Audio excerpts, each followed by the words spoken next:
नमस्कार, मैं हूं दीपाली राणा। आप देख रहे हैं योर मनी, हमारा स्पेशल शो जो हर रोज हम लाते हैं ताकि अपने व्यूअर्स की हेल्प कर सके, उनके पोर्टफोलियो को बेहतर बनाने में, उनकी मदद करने में, ताकि उनका जो पोर्टफोलियो है वो और बेहतर बन सके, अच्छा रिटर्न वो एक्यूमुलेट कर सके और मोस्ट इंपॉर्टेंटली अपने फाइनेंशियल गोल्स को हासिल कर सके। तो कोई भी सवाल अगर आपके पास है गोल्स रिलेटेड, पोर्टफोलियो रिलेटेड या आपकी फाइनेंशियल प्लानिंग रिलेटेड, तो आप योर मनी में पार्टिसिपेट कर सकते हैं। कैसे? आप अपनी स्क्रीन पर दिए गए सोर्सेस को नोट कर लीजिए। आप व्हाट्सएप के थ्रू अपने सवाल हम तक पहुंचाइए 7045220000। ईमेल है yourmoney@nw18.com। साथ ही आप अपने क्वेश्चन सोशल मीडिया प्लेटफॉर्म्स पर भी पोस्ट कर सकते हैं। ये शो आप लाइव देख रहे हैं CNBC आवाज के सोशल प्लेटफॉर्म्स पर, फेसबुक, ट्विटर पर जाइए, #आस्कआवाज योर मनी लिखकर अपने सवाल हमें लिख लीजिए। आज हमारे साथ है रुपी विद ऋषभ इन्वेस्टमेंट सर्विसेज के फाउंडर ऋषभ देसाई। ऋषभ नमस्कार, स्वागत है आपका। और बात करेंगे आज आईटी सेक्टर की। पहले क्वेरीज लेने से पहले, क्योंकि आईटी के लिए पिछला पूरा साल काफी खराब रहा, उम्मीद थी अब बेहतर होगा, लेकिन एआई को लेकर काफी असमंजस बना हुआ है। आपकी राय क्या है इस पर ऋषभ? दीपाली जी, बहुत बहुत शुक्रिया मुझे शो पर बुलाने के लिए। आपने बहुत करेक्टली पुट किया कि करीबन 15-16 महीने से आईटी सेक्टर और आईटी सेक्टर के साथ साथ पूरी इक्विटी मार्केट्स क्वाइट अफेक्टेड है। उतना जो बुल रन आना चाहिए सेक्टर्स में और मार्केट में वो अनफॉर्चुनेटली नहीं आ पाया है। देखिए, particularly IT as a sector करीबन इतना शार्प फॉल हुआ है कि जो 2024 दिसंबर 2024 में आईटी इंडेक्स है, निफ्टी आईटी इंडेक्स ने ऑल टाइम हाई टच किया, राइट। और as on 13th of February 2026 Nifty IT index ने करीबन 26-27% का नेगेटिव ड्रॉडाउन दिया है। अभी ये 26-27% का जो नेगेटिव ड्रॉडाउन ये क्यों हुआ? आपने बहुत करेक्टली मेंशन किया कि AI technology is one strong reason कि इसके वजह से हुआ है। और ये क्यों हुआ है? देखिए, इंडियन आईटी जो कंपनीज है और इंडियन आईटी सेक्टर है वो एक सर्विस बेस्ड सेक्टर है दीपाली जी।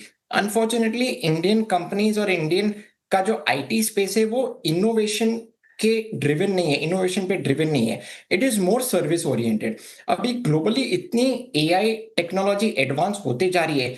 चैट जीपीटी और जेमिनाई तो अभी बेसिक वर्जन्स हो गए, मगर अभी इस तरीके से एडवांस एआई टेक्नोलॉजीज आ गई है कि जो 10-12 घंटे का काम आप चुटकियों मिनट्स में भी हो सकता है, आधे घंटे 1 घंटे में भी हो सकता है।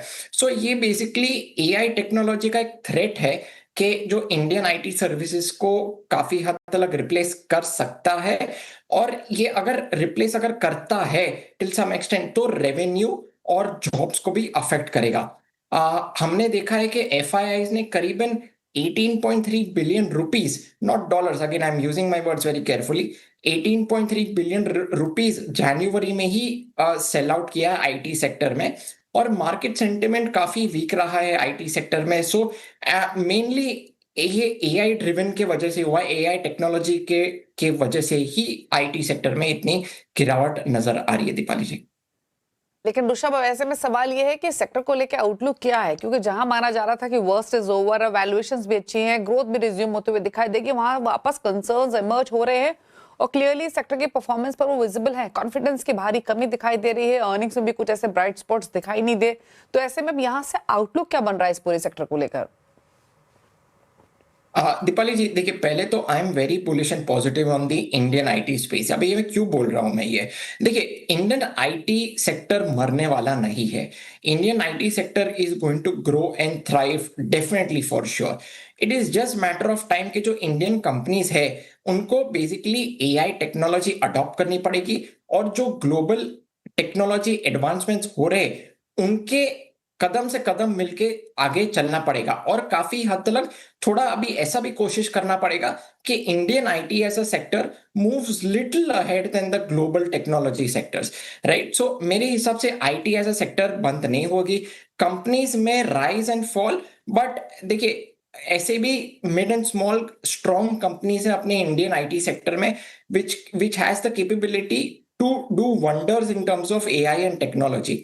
दूसरी चीज कि जो लार्ज आईटी कंपनीज है, they are cash rich companies Deepali ji, तो वो जरूर ऐसे कदम उठाएंगे कि जो टेक्नोलॉजिकल चेंजेस है वो उसके कदम से कदम मिला सके और एआई को अच्छी तरह से अडॉप्ट कर सके। दूसरी चीज, मिड एंड स्मॉल कैप की जो आईटी कंपनीज है वो शायद से थोड़े से ज्यादा अच्छी तरह से और क्विकली ये एआई टेक्नोलॉजी को अडॉप्ट करके, क्योंकि मीडियम और छोटी कंपनीज है तो अडॉप्शन ऑफ टेक्नोलॉजी उनको शायद से उतना ना इशू आए। और हमने देखा है कि ये Q3 का जो अर्निंग्स हुआ है काफी अच्छा हुआ है। हाँ, मैं अग्री करता हूं कि लार्ज कैप कंपनीज ने जितना सुपीरियर डबल डिजिट में जो अर्निंग्स दिखाना चाहिए अनफॉर्चुनेटली नहीं दिखाया है, मगर जो मिड एंड स्मॉल कैप के जो आईटी कंपनीज है उन्होंने काफी स्ट्रॉन्ग डबल डिजिट ग्रोथ दिखा है। सो मेरे हिसाब से थोड़ा सा समय लगेगा, बट आई फील कि जैसे ये एआई के जो टेक्नोलॉजीज है वो अडॉप्ट करने स्टार्ट कर देंगे और इनोवेशन स्टार्ट कर देंगे, आई थिंक मोमेंटम अच्छा खासा बढ़ जाएगा, but it is just matter of some time. Deepali ji okay तो बिल्कुल कुछ समय और शायद पेन देखने को मिले, लेकिन आउटलुक यहाँ से पॉजिटिव ही है। अब क्विकली एक चीज और ऋषभ, आप किसी के अगर इन्वेस्टमेंट अप्रोच, इनफैक्ट दो तरीके के इन्वेस्टर्स के लिए सवाल है आपसे। पहला तो वो जो ऑलरेडी होल्ड कर रहे हैं, जो शायद लॉसेस में है, उनको क्या करना चाहिए? जो एक्सपोजर लेने का सोच रहे हैं, इन्वेस्टमेंट करने का प्लान कर रहे हैं, उनके लिए सजेशन क्या है? स्टैगर्ड वे में भी बाइंग करनी चाहिए, रुकना चाहिए, क्या राय है आपकी? दीपाली जी देखिए, जो एग्जिस्टिंग इन्वेस्टर्स है पैनिक ना करे, लॉसेस में है बी पेशेंट। लॉस में जो नोशनल लॉस है उसको एक्चुअल लॉस में बदलने की कोई जरूरत नहीं है, जस्ट स्टे पुट, जैसा है वैसा रहे। जो नए इन्वेस्टर्स है मेरे हिसाब से ये बहुत सही समय है आईटी एज अ सेक्टर में निवेश करने के लिए, क्योंकि वैल्यूएशंस जो अगर हम देखें, जो पी रेशो हम जो कैलकुलेट करते हैं वो क्लोज टू 10 ईयर एवरेज था 31st ऑफ जनवरी 2026। जो फरवरी में जो शार्प करेक्शन हुआ है, अभी वैल्यूएशन जो पी रेशो है 10 ईयर एवरेज के बिलो चला गया है। तो मेरे हिसाब से प्राइस और वैल्यूएशन बहुत ही काफी हद तक रीजनेबल है। तो आई एम वेरी पॉजिटिव कि आप मार्जिन ऑफ सेफ्टी काफी अच्छा है, तो from a margin of safety point of view IT sector में डेफिनेटली आप निवेश कर सकते हो। देखिए, इसमें रिस्क ये है कि आईटी एज अ सेक्टर काफी वॉलेटाइल और सिक्लिकल हो सकता है। ओवरऑल अगर आप लंबा समय रखते हो, अगर आप 5 या 7 साल का समय रखते हो, तो आईटी एज अ सेक्टर काफी कंसिस्टेंट रहा है। मगर आप अगर शॉर्ट टर्म आप 2-3 साल के लिए आप निवेश करते हो तो आप निवेश ना ही करें। ये ज्यादा करके ये रिटेल इन्वेस्टर्स के लिए नहीं है, जो एज अ सेक्टर समझ सकता है, जो कैपिटल मार्केट्स को समझ सकता है, जो वॉलेटिलिटी और सिक्लिकलिटी को समझ सकता है, उसी इन्वेस्टर्स को आईटी सेक्टर में इन्वेस्टमेंट करना चाहिए। And last but not the least कि 5 या 7% से ऊपर एक्सपोजर पोर्टफोलियो में ना ले, टैक्टिकल बेट की तरह रहे। मींस कि ये लेवल्स पे आपने एंट्री मार दी, अगर आपको 15-16% कंपाउंडिंग रिटर्न्स मिल जाता है तो आप एग्जिट कर दीजिए। सो टैक्टिकल बेट की तरह रहे और 5 या 7% से ऊपर आप टैक्टिकल एलोकेशन ना रखें। और एक फाइनल सवाल और ऋषभ आपसे, आप अगर हम एक रेशियो में समझना चाहें, कंसीडरिंग जो ग्रोथ आप एंटिसिपेट कर रहे हैं, यहाँ से जो वैल्यूएशंस करंट लेवल्स पे देख रहे हैं, कितना रिस्क रिवॉर्ड का रेशियो आपको कैसा नजर आ रहा है सेक्टर में भी?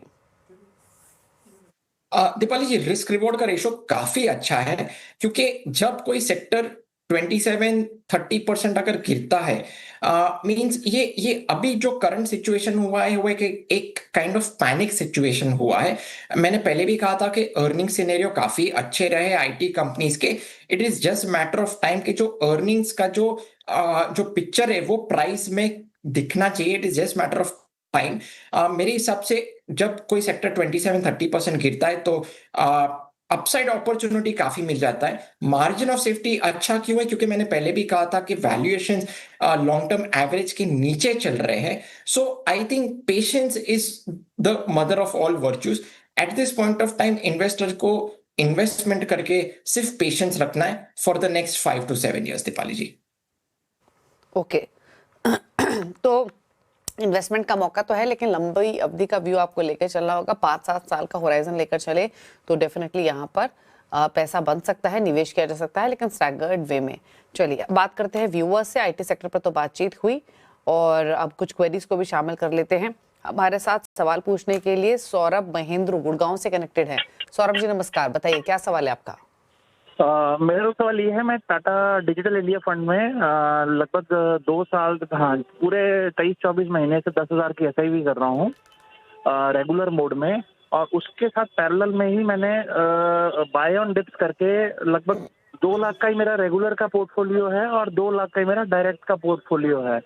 और जो डायरेक्ट मतलब एक ही फंड में आपने, जो कि टाटा डिजिटल इंडिया है, वहां 2 लाख लमसम डाले हुए हैं, 10,000 के सिप कर रहे हैं, जिसकी वैल्यू 2 लाख हो चुकी है, राइट? दोनों की वैल्यू 2-2 लाख है, पर जो उसमें भी जो 2 लाख जो लमसम डाले हैं वो मैंने बाय ऑन डिप्स पे डाले हैं, हमेशा डिप पे 10-5 करके।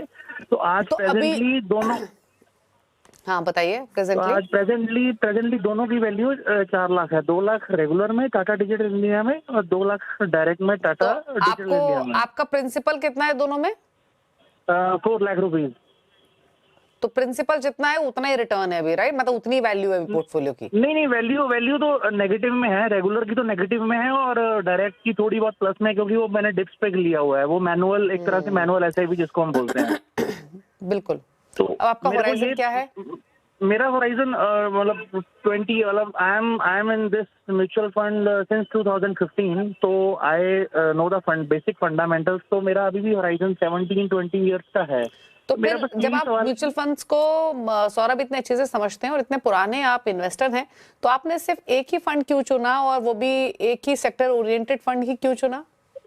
नहीं, मेरा बाकी फंड्स भी आपके पास? बाकी तो I have ample amount of funds. ये तो एक ओके, फेयर एनफ। ठीक है, मैं अब आपका समझ गई। मतलब आप सिर्फ इस पर्टिकुलर फंड पर जानना चाहते हैं राय, अदरवाइज आपके पास बाकी फंड्स भी हैं, एक इलैबोरेट पोर्टफोलियो है। Fair enough. इनफैक्ट आज हम आईटी की बात कर भी रहे थे, तो बताइए, देखिए आईटी पर सवाल भी आ गया। टाटा डिजिटल इंडिया फंड, इसमें लमसम भी डिप्लॉय कर रहे हैं ये, प्लस डिप्स, जहां ही डिप्स में खरीदते हैं, और जैसे इन्होंने बताया 10,000 की सिप तो चली रही है।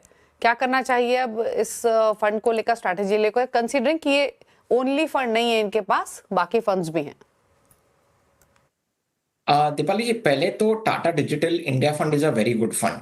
तो आपका जो भी इन्वेस्टमेंट है is in a very good product, even it is in a sector fund. मेरे हिसाब से टाटा डिजिटल फंड बहुत अच्छा फंड है, नंबर 1। नंबर 2, देखिए, जब भी आप सेक्टोरियल बेट्स लेते हो तो SIP ना करें, क्योंकि सेक्टर्स काफी वॉलेटाइल भी होते हैं और काफी सिक्लिकल भी होते हैं, राइट? सो क्योंकि वो already fundamentals of capital market समझते, तो आई एम वेरी श्योर कि वो वॉलेटिलिटी और सिक्लिकलिटी को अच्छी तरह से समझ पाएंगे। सो बेसिकली सेक्टर्स काफी हद तक, काफी साल तक परफॉर्म नहीं भी कर सकते हैं। तो मैं चाहूंगा कि बाय ऑन डिप्स की strategy is the best strategy. Deepali ji, आप लमसम मैन्युअल SIP, जो आपने करेक्टली जो मेंशन किया है, buy on dips and manual SIP करें। जो ऑटो SIP जो मंथली चल रहा है वो आप बंद कर दीजिए। और आप अगर SIP करना चाह रहे तो फिर आप डाइवर्सिफाइड म्यूचुअल फंड्स में SIP करें, तो मेरे हिसाब से काफी अच्छा कंसिस्टेंट रिटर्न्स आपको लंबा समय तक मिल जाएगा। IT सेक्टर का व्यू मैंने पहले भी कहा था कि I am very bullish and I am very positive. -27% drawdown हुआ है फ्रॉम ऑल टाइम हाई। एक AI टेक्नोलॉजिकल फियर की वजह से ये मार्केट गिरा है। सेंटिमेंटल ड्रिवन मार्केट है। दीपाली जी, एज सुन एज जो इंडियन टेक्नोलॉजी कंपनीज है AI को अच्छी तरह से अडॉप्ट कर देगी, एक अच्छा इंडियन इन्वेस्टर्स को एक अच्छा फ्यूचर इनोवेटिव रोड मैप दिखा देगी, तो ये प्राइस मोमेंटम ऑटोमेटिकली ऊपर आपको नजर आते दिख जाएगा। मेरे हिसाब से stay put, buy on dips की स्ट्रैटेजी बनाए रखें, मगर SIP ना करें, सिर्फ लमसम मेथोडोलॉजी रखें। ओके, तो ये रही सलाह आपके लिए इस पर्टिकुलर फंड को लेकर और स्ट्रैटेजी को लेकर।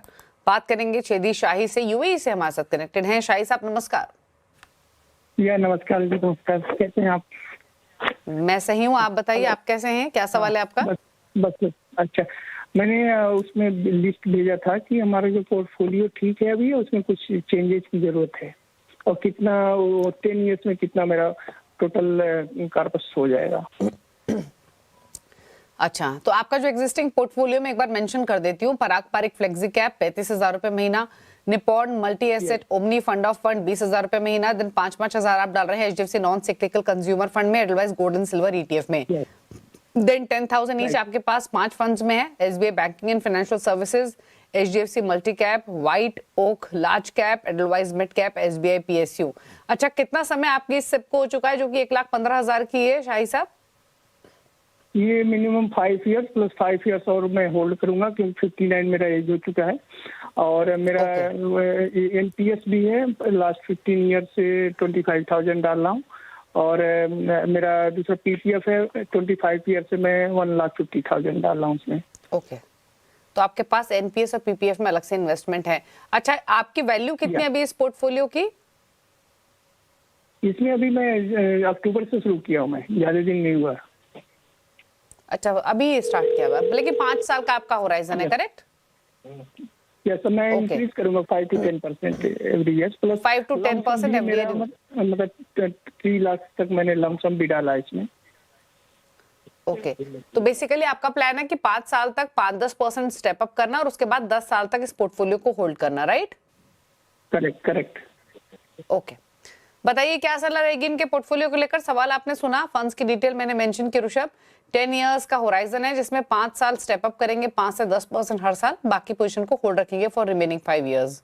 तो टोटल 10 इयर्स में कितना एक्यूमुलेशन ये कर पाएंगे? इसके अलावा ट्रेडिशनल टूल्स तो है ही इनके पास इन्वेस्टमेंट्स के, फिर चाहे पीएफ हो या फिर एनपीएस हो। दीपाली जी, पहले तो उनके पोर्टफोलियो पे आ जाता हूँ। देखिए, पहले तो काफी सारे फंड्स हैं, 9 फंड्स मुझे दिखाई दे रहे हैं। मैं चाहूंगा कि फंड्स को रिड्यूस करके सिर्फ 4 फंड्स रखें। दूसरी चीज, आई एम अंडरस्टैंडिंग कि उनका एज 59 इयर्स का है, तो काफी रिस्क ले रहे हैं पीएसयू फंड्स में, बैंकिंग एंड फाइनेंशियल सर्विसेज में, गोल्ड सिल्वर ईटीएफ में, नॉन सिक्लिकल कंज्यूमर फंड में। ये सब बेसिकली सेक्टोरियल और थीमेटिक फंड्स है, काफी सिक्लिकल और काफी हद तक वॉलेटाइल हो सकता है। तो मैं चाहूंगा कि looking at his age sectoral और थीमेटिक फंड्स में निवेश ना करें। गोल्ड और सिल्वर, क्योंकि सिल्वर भी काफी वॉलेटाइल है। हमने देखा है कि सिल्वर जब 4 लाख का था, अभी इतना ड्रामेटिक उसका ड्रॉ डाउन हुआ है, करीबन 2.5 लाख के आसपास सिल्वर पहुंच चुका है। सो मैं चाहूंगा कि गोल्ड एंड सिल्वर में भी आप इन्वेस्टमेंट ना करें, क्योंकि काफी वॉलेटाइल और सिक्लिकल हो सकता है। अभी उनका रेकमेंडेड पोर्टफोलियो इस तरीके से बनते नजर आ रहा है दीपाली जी। नंबर 1 मैं रेकमेंड कर रहा हूं पराग पर एक फ्लेक्सी कैप फंड, दूसरा ICICI prudential balance advantage fund, तीसरा एचडीएफसी मल्टी कैप फंड और चौथा ईडलवाइज मिड कैप फंड। ये 4 फंड में 25% एलोकेशन ईच रखेंगे तो मेरे हिसाब से काफी अच्छा रहेगा, क्योंकि मैंने उनके एज को नजर में रखते हुए मैंने एक हाइब्रिड प्रोडक्ट भी रखा है, आईसीआईसीआई प्रूडेंशियल बैलेंस एडवांटेज, जो कि वो रिस्क रिटर्न को काफी अच्छे से मैनेज कर जाएगा। अभी उनके गोल पे आ जाता हूँ। देखिए, मैं अज्यूम कर रहा हूँ 9% कंपाउंडिंग रिटर्न्स इन इक्विटी, क्योंकि उनका समय थोड़ा कम है, क्योंकि वो 5 साल तक ही वो एसआईपी कर सकते और बाकी वो होल्ड रखना चाह रहे हैं 10 साल के लिए। तो एक कंजर्वेटिव रिटर्न के पॉइंट ऑफ व्यू से मैं 9% अज्यूम कर रहा हूँ CAGR return in equity for the next 5 years. उनका जो 1,15,000 का जो एसआईपी जा रहा है प्लस जो 5% का एसआईपी टॉपअप कर रहे, वो करीबन 95,73,000 वो इकट्ठा कर पाएंगे at the end of 5 years. Okay, अभी अगर वो होल्ड रखते, ये 95,73,000 अगर होल्ड रखते हैं 10 साल के लिए, अभी मैं 10 साल के लिए मैं 12% में रिटर्न्स में अज्यूम कर रहा हूं कंपाउंडिंग रिटर्न, वो करीबन 3 करोड़ के आसपास वो इकट्ठा कर पा रहे हैं। To be very precise 2,97 lakhs वो काफी कंफर्टेबली अचीव कर पाए आफ्टर 10 इयर्स। सो टोटल 15 साल के बाद करीबन 3 करोड़ के आसपास वो इकट्ठा कर पाएंगे दीपाली जी।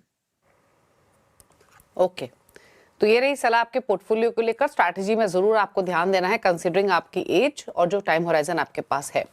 बदलाव कीजिए पोर्टफोलियो में, इतना बड़ा पोर्टफोलियो नहीं चाहिए आपको, छोटा पोर्टफोलियो रखिए। फंड चॉइसेस भी आपको थोड़ी बदलनी पड़ेंगी, कितना एक्यूमुलेशन कर पाएंगे वो तमाम बातें यहाँ पर आपको बताई। रुक रहे इसी के साथ एक ब्रेक के लिए, जब लौटेंगे तो बात करेंगे मल्टी कैप और इंडेक्स फंड को लेकर। एग्जैक्टली क्या स्ट्रैटेजी इस समय मार्केट में होनी चाहिए दोनों कैटेगरी ऑफ फंड्स को लेकर, समझेंगे ऋषभ से। जल्द वापस आते हैं छोटे से ब्रेक के बाद। आप देख रहे हैं योर मनी, हमारे साथ ऋषभ देसाई बने हुए हैं। बात करेंगे कुछ और क्वेरीज की, और एक और व्यूअर हमारे साथ हैं कनेक्टेड। अब रेनू है दिल्ली से। रेनू नमस्कार, बताइए क्या सवाल है आपका? रेनू, अगर आप सुन पा रही हैं तो अपना सवाल पूछिए प्लीज। चलिए, इनकी फोन लाइन डिस्कनेक्ट हो गई, इनका सवाल ले लेते हैं। 35,000 की मंथली सिप चल रही है और एडिशनल सिप करनी है इनको 10,000 की। 4 लाख की पोर्टफोलियो की वैल्यू है, निवेश अवधि है 15 सालों का।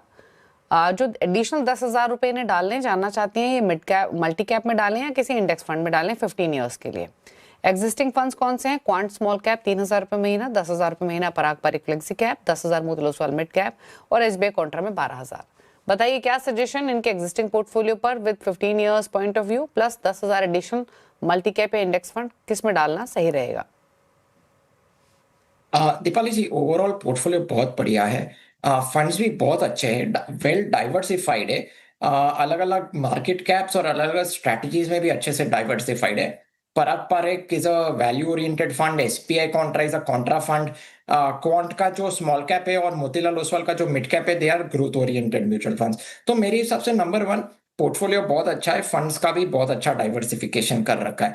अभी जो एडिशनल जो 10 से 12,000 की एसआईपी करना चाह रहे हैं, मैं चाहूंगा कि एक म्यूचुअल फंड, एक smart beta index fund add करे, जो कि मोमेंटम, जो कि एक multi cap index smart beta index fund है। सो उसमें मल्टी कैप का भी आपको फ्लेवर मिल जाएगा, मोमेंटम स्ट्रैटेजी का भी फ्लेवर मिलेगा और क्वालिटी का भी स्ट्रैटेजी का फ्लेवर मिल जाएगा। So Edelweiss Nifty 500 multi cap momentum quality 50 index fund, ये इंडेक्स फंड एक स्मार्ट बीटा प्रोडक्ट है। मेरे हिसाब से बहुत अच्छा रहेगा, एक ब्लेंड रहेगा एक्टिव और पैसिव पार्टिसिपेशन का। सो मैं चाहूंगा कि एक smart beta fund momentum plus quality में इन्वेस्टमेंट करे, तो पोर्टफोलियो अच्छे से अल्फा भी जनरेट करके देगा और अच्छे से डाइवर्सिफिकेशन का भी लेवल मेंटेन होगा। अभी मैं उनके गोल पे आ जाता हूँ दीपाली जी। देखिए, मैं अज्यूम कर रहा हूँ 12% compounding returns in equity for the next 15 years. जो 50,000 की जो एसआईपी कर रहे हैं, वो करीबन 2 करोड़ 52 lakhs वो इकट्ठा कर पा रहे आफ्टर 15 इयर्स। ओके, तो ये आपके लिए स्ट्रैटेजी बताई गई है। एक फंड भी आपको रेकमेंड किया गया है, आपके होराइजन के हिसाब से 2.5 करोड़ के आसपास की राशि आप इकट्ठा कर पाएंगी लंबी अवधि में, अगर इन्वेस्टेड रहती हैं। टाइम टू टाइम रिव्यू करते रहें, लेकिन जो आपको सजेशन स्ट्रैटेजी बताई गई है उसको जरूर फॉलो करें। आप पूछ लेते हैं टॉप 4 फंड्स ऋषभ के उन व्यूअर्स के लिए जो ऋषभ की चॉइस के हिसाब से पोर्टफोलियो क्रिएट करना चाहते हैं। ऋषभ, बताइए क्या रिकमेंडेशंस हैं आपकी? दीपाली जी, एक वेल डाइवर्सिफाइड पोर्टफोलियो के लिए अलग अलग मार्केट कैपिटलाइजेशन की भी जरूरत है और अलग स्ट्रैटेजीज की भी जरूरत पड़ जाती है। सो मेरे टॉप 4 फंड्स है HDFC flexi cap fund, second HSBC value fund, तीसरा ईडलवाइज मिड कैप फंड और चौथा Invesco India small cap fund. Okay, तो ये रहे ऋषभ के टॉप 4 फंड्स आपके स्क्रीन पर। HDFC flexi cap, HSBC value fund, Edelweiss mid cap और इन्वेस्को इंडिया स्मॉल कैप। इन फंड्स के साथ पोर्टफोलियो क्रिएट आप कर सकते हैं। थैंक यू ऋषभ, शो में आने के लिए, सभी क्वेरीज को आंसर करने के लिए शुक्रिया आपका। इसी के साथ एक ब्रेक का वक्त हो गया है योर मनी में। ब्रेक के उस पार भी खबरें जारी है CNBC आवाज पर। नमस्कार।